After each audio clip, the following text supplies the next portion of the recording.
Hello students, welcome to the PNT coaching classes learn easily and smartly.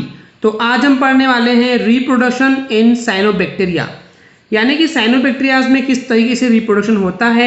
आज की इस video में हम कवर करने वाले हैं। ओके स्टूडेंट्स, चलिए करते हैं स्टार्ट। तो जनरली ये ऑब्जर्व किया गया है स्टूडेंट्स की जो साइनोबैक्टीरिया में रिप्रोडक्शन होता है वो generally simple and vegetative type का ही होता है। ओके, इसका मतलब ये है कि इन साइनोबैक्टीरिया में सेक्सुअल एंड असेक्सुअल रिप्रोडक्शन को देखा नहीं जाता है, इस चीज़ की कमी होती है। ओके स्टूडेंट्स, तो ये कंक्लूजन पॉइंट है कि जनरली साइनोबैक्टीरियाज में हमको सिर्फ और सिर्फ वेजिटेटिव रिप्रोडक्शन देखने को मिलेगा। सेक्सुअल एंड असेक्सुअल रिप्रोडक्शन जो है इन साइनोबैक्टीरियाज में हमको देखने को नहीं मिलने वाला है। ओके, तो अब बात आती है कि क्योंकि इन साइनोबैक्टीरियाज में वेजिटेटिव रिप्रोडक्शन होने वाला है तो वो किस किस मेथड से होने वाला है। तो चलिए स्टार्ट करते हैं द वेरी फर्स्ट मेथड से, दैट इज हार्मोगोनिया। इसके पहले स्टूडेंट्स कि हम ये हार्मोगोनिया की मेथड को समझें, चलिए सबसे पहले इस चीज़ को समझते हैं कि हार्मोगोनिया होता क्या है। तो बेसिकली स्टूडेंट्स सबसे पहले एक बात बता दूं कि ये जो होमोगोनिया है ये आपको सिर्फ और सिर्फ फिलामेंटस साइनोबैक्टीरिया में देखने को मिलता है, जो कि इस तरीके से होता है। ओके, तो ये इनिशियल स्टेप है, यानी कि ये स्टेप है before the reproduction in the cyanobacteria. Okay, कुछ समय बाद जब इस साइनोबैक्टीरिया में रिप्रोडक्शन होता है तो ये इस तरीके से कुछ दिखता है। तो जैसे कि स्टूडेंट्स आप यहाँ देख पा रहे हैं, पहले ये कंटिन्यूअस थे। ओके, ये जो ब्लॉक्स थे वो कंटिन्यूअस थे, जिसको हम फिलामेंटस स्ट्रक्चर बोलते हैं साइनोबैक्टीरिया का। उसके बाद इनके बीच में कुछ स्पेसेस छूट जाते हैं, जो कि आपको दिख रहे हैं कि ये कॉन्केव शेप है, इसलिए इसको बोला गया है बाई कॉन्केव डिस्क, क्योंकि यहाँ पे दो आपको कॉन्केव शेप दिख रहे हैं, राइट। तो बाई कॉन्केव डिस्क बोलते हैं। यहाँ पे इस तरीके से मल्टीपल जो है एक साइनोबैक्टीरिया मल्टीपल साइनोबैक्टीरिया में in the form of filamentous में हमको दिखाई देता है। ओके, अब जब रिप्रोडक्शन होता है स्टूडेंट्स तो होता क्या है इसमें, एग्जैक्टली इनके बीच में बाइकॉन्केव डिस्क बनने लग जाती है। ओके, तो बेसिकली स्टूडेंट्स रिप्रोडक्शन के दौरान होता क्या है यहाँ पे कि जो कंटिन्यूअस फिलामेंटस थे हमारे पास यहाँ पे, इन फिलामेंटस के बीच में बाइकॉन्केव डिस्क जो है स्पेस छूटने लगता है। एंड इस तरीके से यहाँ पे आप देख भी पा रहे होंगे कि एक फिलामेंटस साइनोबैक्टीरिया से यहाँ पे मल्टीपल फिलामेंटस साइनोबैक्टीरिया हमको मिलने वाला है। तो यहाँ पे जो आपको एक इंडिविजुअल जो यहाँ पे साइनोबैक्टीरिया मिल रहे हैं, ओके, इसी को हम क्या बोलते हैं, इंडिविजुअल साइनोबैक्टीरिया को हम बोलते हैं हार्मोगोनिया। ओके, इस चीज़ को समझना बहुत जरूरी है स्टूडेंट्स। वापस बताना चाहूँगा मैं आपको कि अगर हमारे पास मान लीजिए एक साइनोबैक्टीरिया था एंड उस एक साइनोबैक्टीरिया से दो साइनोबैक्टीरिया बन गए, तो हर एक इंडिविजुअल साइनोबैक्टीरिया को हम क्या बोलेंगे, उसको हम बोलते हैं हार्मोगोनिया। ओके स्टूडेंट्स, चलिए इस टॉपिक को अब इन डेप्थ में समझते हैं। तो वही यहाँ बोला गया है कि बेसिकली जो ये वेजिटेटिव रिप्रोडक्शन की सबसे पहली मेथड है हार्मोगोनिया, ये हमको फिलामेंटस टाइप के साइनोबैक्टीरिया के फॉर्म में ही देखने को मिलता है। ओके, एंड ये जो हार्मोगोनिया की मेथड है, जो कि मेथड है रिप्रोडक्शन की, ये हमको देखने को नहीं मिलता है in the non filamentous cyanobacteria. इसका मतलब ये है स्टूडेंट्स कि हमको ये हार्मोगोनिया की रिप्रोडक्शन की जो मेथड है ये सिर्फ और सिर्फ फिलामेंटस साइनोबैक्टीरिया में ही देखने को मिलती है। ओके, जैसे कि हम अगर एग्जांपल के तौर पे बात करें कि ओसिलेटोरिया का जो फिलामेंट होता है, जो कि एक मेंबर है बेसिकली फिलामेंटस साइनोबैक्टीरिया का, जहाँ पे हमने आपको थैलस स्ट्रक्चर में दिखाए थे कि किस तरीके से साइनोबैक्टीरिया के स्ट्रक्चर हमको तीन टाइप के देखने मिलते हैं। First was the unicellular, second colonial and third is a filamentous, right. तो फिलामेंटस का एक टाइप था ओसिलेटोरिया। आई होप आपको वो वीडियो याद होगी। ओके स्टूडेंट्स, तो यहाँ पे बोला गया स्टूडेंट्स की जो ओसिलेटोरिया साइनोबैक्टीरिया था, इस ओसिलेटोरिया साइनोबैक्टीरिया का जो फिलामेंट है, ओके, वो ब्रेक डाउन हो जाता है, टूट जाता है 2 से 3 सेगमेंट में, एंड उस सेगमेंट्स को, उन टुकड़ों को हम बोलते हैं हार्मोगोनिया, जैसे कि मैंने अभी आपको एक डायग्राम में दिखाया था। तो इतना तो क्लियर हो गया वो स्टूडेंट्स किस तरीके से ये होता है। ओके, एंड इसकी सबसे बड़ी जो कैरेक्टरिस्टिक, जो खास बात है, जो फीचर है, वो ये है कि इनके बीच में जो है बाइकॉन्केव डिस्क देखने को मिलती है, प्रेजेंट होती है। Okay, between the two vegetative cells, यानी कि दो वेजिटेटिव सेल्स के बीच में हमको यहाँ पर बाइकॉन्केव डिस्क जो है वो देखने को मिलती है। ओके स्टूडेंट्स, एंड इस तरीके से ये जो हार्मोगोनिया बनते हैं, ये कब बनते हैं, जब पेरेंट फिलामेंट से वो सेपरेट हो जाते हैं, अलग हो जाते हैं, एंड इस तरीके से एक नए फिलामेंट को यहाँ पे राइज यानी कि बर्थ मिलता है। ओके स्टूडेंट्स, आई होप आपको ये पहली मेथड हार्मोगोनिया की क्लियर हो गई होगी।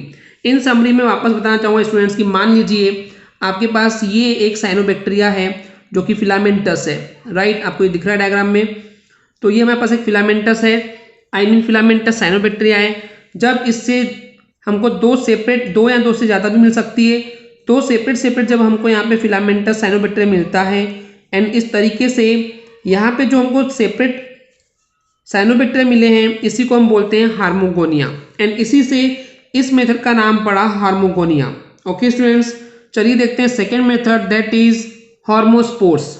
तो साइनोबैक्टीरिया के कुछ मेंबर्स में जैसे कि वेस्टिएला, तो इन वेस्टिएला साइनोबैक्टीरिया में देखने को क्या मिलता है स्टूडेंट्स कि इनके फिलामेंट के एपेक्स पार्ट में, यानी कि सबसे सामने वाले पार्ट में हमको स्पोर टाइप के छोटे छोटे जो है सर्कुलर शेप, स्फेरिकल शेप जो है वहाँ पे देखने को मिलते हैं, जिसको हम क्या बोलते हैं, स्पोर बोलते हैं। ओके, तो वही है यहाँ पे कुछ साइनोबैक्टीरिया के मेंबर्स में हम ये देखते हैं कि उनके फिलामेंट के एपेक्स यानी कि सामने वाले हिस्से में हमको स्पोर टाइप के छोटे छोटे स्ट्रक्चर देखने को मिलते हैं। ओके, जिसको हम बोलते हैं होमोस्पोर्स। अब ये जो होमोस्पोर्स होते हैं ये ब्रेक डाउन होकर के, टूट करके जो है एक नए फिलामेंट को राइज करते हैं, तो उस तरीके से इसको नाम पड़ा है हार्मोस्पोर्स, जस्ट बिकॉज ऑफ कि इन हार्मोस्पोर्स की वजह से ही हमको एक साइनोबैक्टीरिया से मल्टीपल साइनोबैक्टीरिया देखने को मिलते हैं। चलिए इसको समझते हैं डायग्राम की हेल्प से। तो सबसे पहले स्टूडेंट्स मैं आपको बताना चाहूँगा कि जनरली जो होता है एक फिलामेंटस साइनोबैक्टीरिया में किस तरीके से स्पोर्स बने होते हैं। वैसे तो मैं आपको डायग्राम पहले भी दिखा चुका हूँ, यानी मान लेते हैं ये हमारे पास फिलामेंटस टाइप का एक साइनोबैक्टीरिया है। ओके स्टूडेंट्स, एंड इसके सामने हिस्से पे आपको इस टाइप से कुछ देखने को मिलते हैं। ओके, तो ये जो छोटे छोटे स्ट्रक्चर आपको दिख रहे हैं इसको हम बोलते हैं स्पोर्स। अब होता क्या है इस हार्मोस्पोर की मेथड में, दैट इज डायग्राम बी, इसके अंदर इसमें ये जो फिलामेंटस साइनोबैक्टीरिया आपको देखने को मिल रहा है। ओके, इसके सामने के जो ये स्पोर्स थे वो स्पोर्स जो है वो इंडिविजुअल अपना अलग से फिलामेंटस साइनोबैक्टीरिया को डेवलप करना स्टार्ट कर देते हैं, एंड जैसे ये मैच्योर एंड इंडिपेंडेंट हो जाते हैं तो ये सिंपली इस फिलामेंटस साइनोबैक्टीरिया से सेपरेट होकर के खुद से एक नया साइनोबैक्टीरिया को बर्थ करते हैं। ओके स्टूडेंट्स, तो इस तरीके से हमको ये हार्मोस्पोर्स से भी वेजिटेटिव रिप्रोडक्शन देखने को मिलता है इन साइनोबैक्टीरियाज में। चलिए देखते हैं नेक्स्ट मेथड, दैट इज एकाइनेट्स। अब इस एकाइनेट्स की मेथड में होता क्या है एग्जैक्टली स्टूडेंट्स, इसमें जो वेजिटेटिव सेल होती है, आई मीन जो ये साइनोबैक्टीरिया की सेल होती है जिसमें बहुत सारे फिलामेंटस बने होते हैं, तो ये जो साइनोबैक्टीरिया होते हैं ये जनरली क्या करते हैं, फूड मटेरियल को स्टोर करते जाते हैं अपनी बॉडी के अंदर। ओके, जैसे जैसे ये अपने बॉडी के अंदर फूड मटेरियल को स्टोर करते जाते हैं तो उनकी साइज जो है वो इंक्रीज होते जाती है, एंड हमको वहाँ पे स्वेलिंग देखने मिलती है in some part of that filamentous cyanobacteria में। ओके, एंड यहाँ पे जो पार्ट जो है इस सेल का जिसकी साइज इंक्रीज हो जाती है उसको हम बोलते हैं एकाइनेट्स, इसलिए इसका नाम पड़ा है एकाइनेट्स। ओके स्टूडेंट्स, तो बेसिकली स्टूडेंट्स यहाँ पे जो फूड मटेरियल जब स्टोर किया जाता है तो वो जनरली तब होता है जब अनफेवरेबल कंडीशंस होती है। ओके, यानी कि जब साइनोबैक्टीरिया के पास अनफेवरेबल कंडीशन होती है तो वो फूड मटेरियल को स्टोर करते जाता है। ओके, एंड वहाँ से उनकी साइज जो है वो इंक्रीज होते जाती है, एंड जैसे ही वो फेवरेबल कंडीशंस उनको मिलती है तो वो जर्मिनेट हो जाते हैं, यानी कि एक साइनोबैक्टीरिया से हमको मल्टीपल साइनोबैक्टीरियाज देखने को मिलते हैं। ओके, तो इस तरीके से यहाँ पे एकाइनेट्स भी एक इंपॉर्टेंट मेथड है। चलिए इसको समझते हैं डायग्राम से।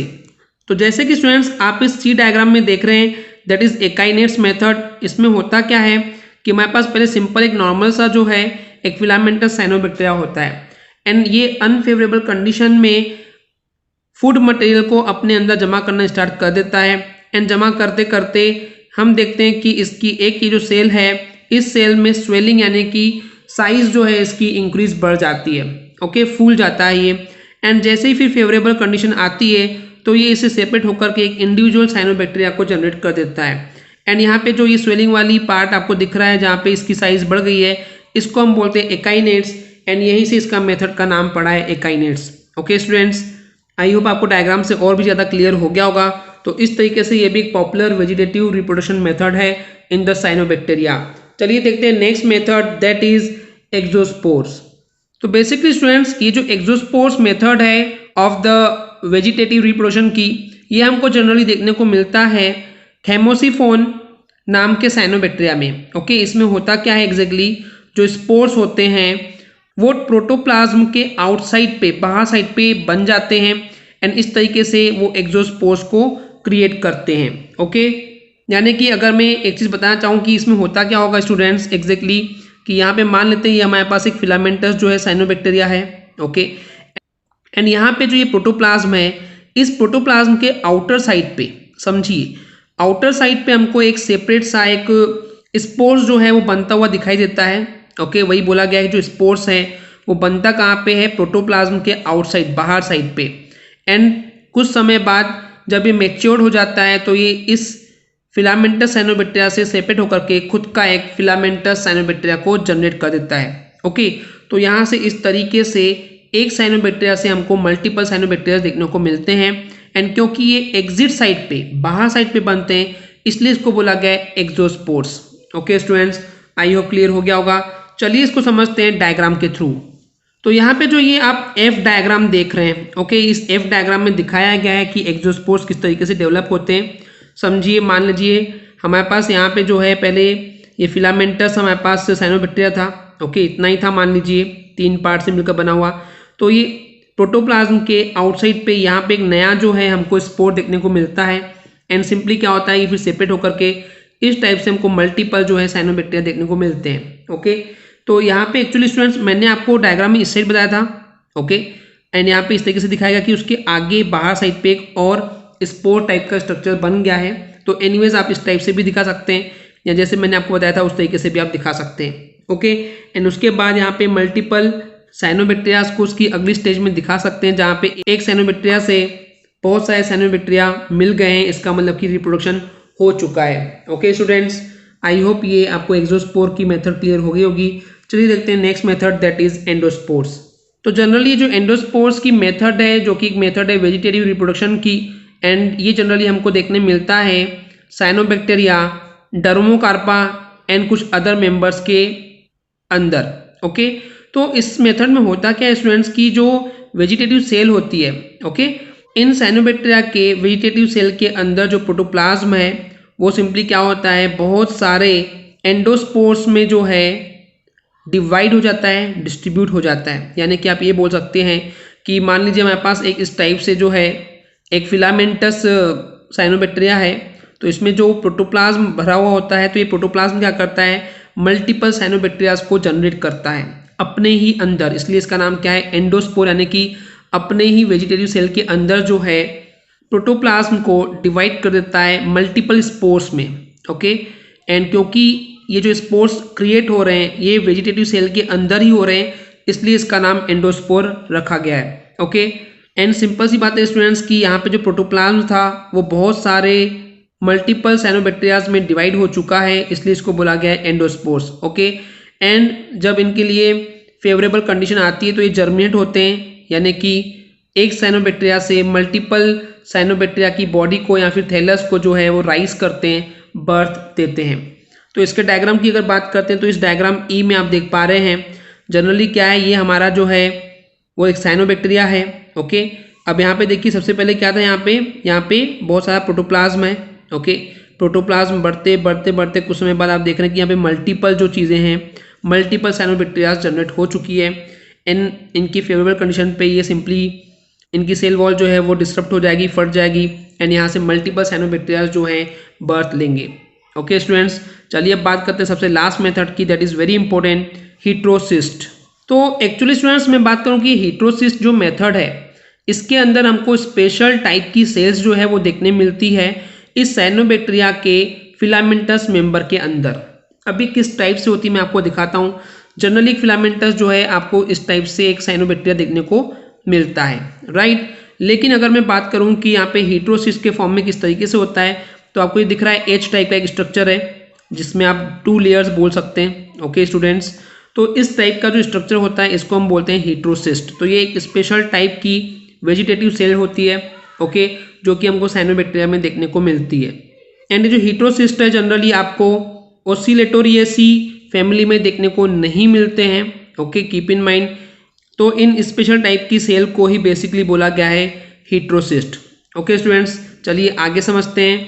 तो बेसिकली यहाँ पे जब इन हीट्रोसिस्ट को एग्जामिन किया गया, चेक किया गया under the electron microscope, okay, यानी कि माइक्रोस्कोप से इसको देखा गया, तो ये पता चला कि जो हीट्रोसिस्ट होते हैं इनमें 2 लेयर की एक थिक वॉल्ड स्ट्रक्चर हमको देखने को मिलता है। इसका मतलब ये है कि इस हेटेरोसिस के बाहर हमको 2 लेयर की थिक वॉल देखने को मिलती है, जैसे कि आप देख रहे हैं। ओके, तो एग्जैक्टली इस डायग्राम में रिप्रेजेंट नहीं हो रहा है स्टूडेंट्स की 2 लेयर कैसी है, तो इन डेप्थ डायग्राम में हम आपको बताएंगे। चलिए देखते हैं उस डायग्राम को जहाँ पे आपको यहाँ पे multiple layer I mean 2 layer structure देखने को मिलेगा।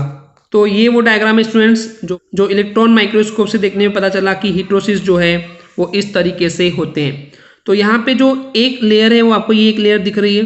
ओके, एंड सेकेंड लेयर जो ये आपको ब्लैक कलर की दिख रही है ना, ये ब्लैक कलर की एक लेयर है। ओके, तो जो सबसे बाहर की लेयर होती है उसको हम बोलते हैं होमोजीनस लेयर, एंड उसके अंदर वाली लेयर को हम बोलते हैं लेमिनेटेड लेयर।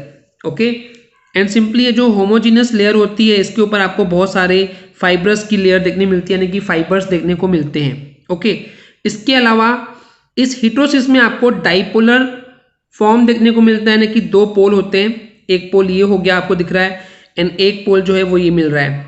इनको बोला गया generally polar nodules. Okay students, इतना क्लियर है। तो चलिए अब आगे समझते हैं। एंड यहाँ बताया गया है कि ये जो हेटेरोसिस्ट होते हैं वो कंटेन करते हैं फोटोसिंथेटिक लेमेला। अभी फोटोसिंथेटिक लेमेला कहाँ पे, तो ये जो आपको शेप दिख रहे हैं राइट अंदर पे, इन्हीं को बोला गया है photosynthetic lamella. Okay students, and generally इस हेटेरोसिस के अंदर जो है राइबोसोम्स एंड ग्रेन्युलर कंटेंट की जो है वो कमी देखने को मिलती है। ओके, एंड अगर हम बात करते हैं इन हेटेरोसिस की, तो इन हेटेरोसिस की जो पोजीशन है वो या तो इंटरकेलरी हो सकती है या फिर टर्मिनल हो सकती है। यानी कि ये बोला गया है कि ये जो हेटेरोसिस की जो सेल होती है ये जनरली उस साइनोबैक्टीरिया के या तो इंटरकेलरी बहुत अंदर पे होगा या फिर टर्मिनल या तो एंड पे आपको देखने को मिल सकता है। ओके स्टूडेंट्स, इस टाइप से आपको देखने को मिल सकता है।